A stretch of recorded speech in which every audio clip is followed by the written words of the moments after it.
An excellent question, and the answer is for this video. Hello and welcome back to Niche Tea, where we talk about drama happening in communities you may not be a part of. Last time we talked about a bit of an ethical tussle that happened in the glitter community between two people, and it seems to be pretty much concluded, even though it didn't really get resolved, but I think that's for the best and we can all move forward. Today we're talking about a situation that's been going on for a long time with a content creator that I genuinely love, and so it's making me kind of upset. There is a ton of information and a ton of history, but I will not be speeding this up, so I'm just gonna cover what I can in the 10 minutes I have. This person is a YouTube content creator and his name is Primink. Primink has been a creator on YouTube for about 5 years and his content is video essay style, similar in nature to this. He picks a topic and he kind of deep dives into it a little bit, but it's not hour plus long videos that are more common now. They're like usually 10 to 30 minutes, somewhere in there. He talks about a pretty wide range of stuff. It's not like just current events or just super niche stuff. I would say the through line is just stuff he thinks is fun to talk about, and so he wants to talk about it. And that comes through so clearly in the videos. I absolutely love listening to him. Like, even if there was a video on a topic that I already knew a ton about, I would always watch his and I would always be entertained because it's just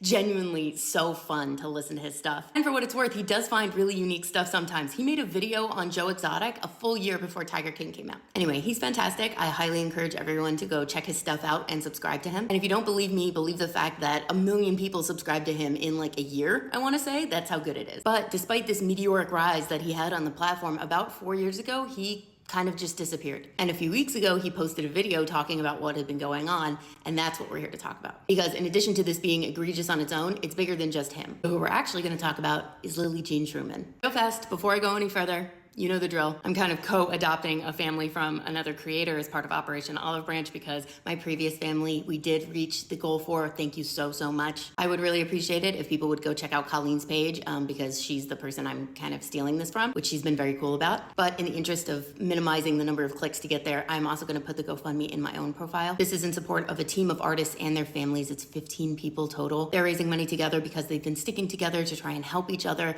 This is money just to get them and their families safe. They're even offering incentives in terms of custom commissions in the GoFundMe, which kind of makes me want to cry, but if it works, cool. If you are able to donate, that would be amazing, but I completely understand. If not, if you would consider boosting, that would also be hugely, hugely appreciated. So, what happened? About 4 years ago, Primink uploaded a video to his channel about an influencer named Lily Jean Truman. Lily Jean is somebody who has over 1 million followers on Instagram and at the time professed to be a beauty influencer. And Primink's video was pretty much just, hey, did you know this person exists? Probably not, because it's very likely she buys her followers. I'm not gonna go through the whole video because I really want you to go to Primink's channel and subscribe to him and watch all of his stuff, including that video, because again, it's only 20 minutes long. But basically he goes through all the evidence he has for why he's pretty confident that this is not real engagement or following that she's getting. Beyond the obvious, no one seems to know who she is. I do wanna call out two things though that are pretty funny that have been covered by a lot of people that seem to be, in my mind, as somebody, like if you're trying to do this, these are very egregious lies to try and tell. And it was pretty quickly discovered that she allegedly photoshopped herself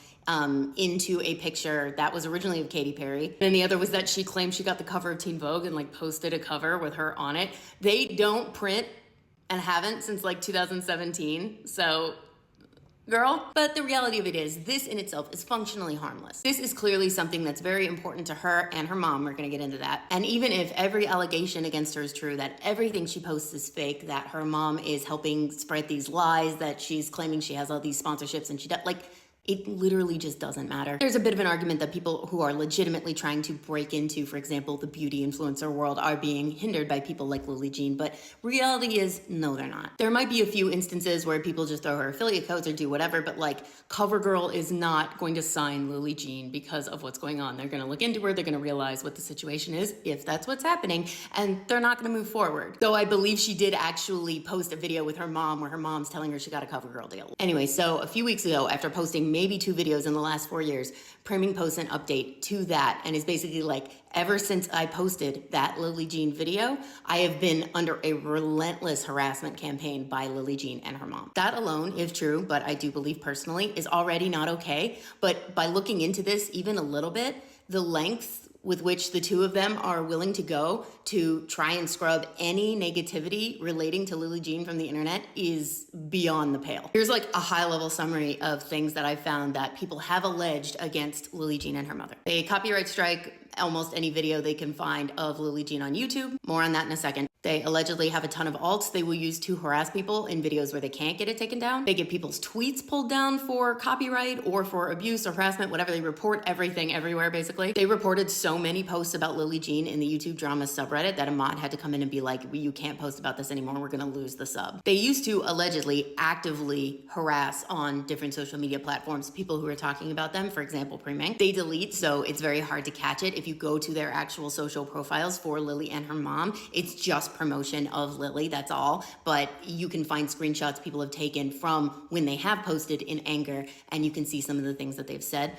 allegedly threatening to and or actually suing people, reporting them to the police, reporting them to the FBI, all kinds of stuff like that, accusing people of everything under the sun, from bullying to anti-Semitism because she's Jewish to stalking and actual crimes, like everything. Again, this is simply for calling someone a fake influencer. And then most egregiously, full-on doxing. This is going to bring us back to the YouTube copyright strikes. Something that YouTube has which allows it to operate the way that it does, it could not function without it, is called safe harbor status. The way this is relevant to this discussion is specific to how they handle copyright disputes. In order to maintain safe harbor status, which prevents them from being sued by individual people over, say, somebody loading their owned content onto the platform, YouTube is not allowed to say, oh, this is copyright violation, this isn't copyright violation. They can't do that. So instead, what happens is they just act as facilitators to help people kind of deal with it within legal means. So if I go onto YouTube and I say, this person stole my content, I can file a copyright takedown notice. If done correctly, once that's done, the video has to come down. Then YouTube sends a notice to the person who uploaded the video saying this person has filed a copyright strike against you. You have a certain amount of time to file a counterclaim. And then from there, basically the original person who made the claim has to either take it to court or let it go and the video goes back up. Now, in theory, this should be fine. If you are using something in what's called fair use, then they can't take it to court. Fair use is a whole other conversation, but in summary, I am allowed to talk about Lily Jean. I'm allowed to show screenshots of her public profiles, etc. People are also allowed to talk about the video and content that she's uploaded and allowed to show clips from it as long as they have enough commentary and stuff on top of it to make it transformative. So in theory, at best, they're going to get these videos taken down for a little bit of time and it's whatever, they're going to go back up. But Lily Jean and her mom have been accused a lot of weaponizing this process for a number of reasons, but most critically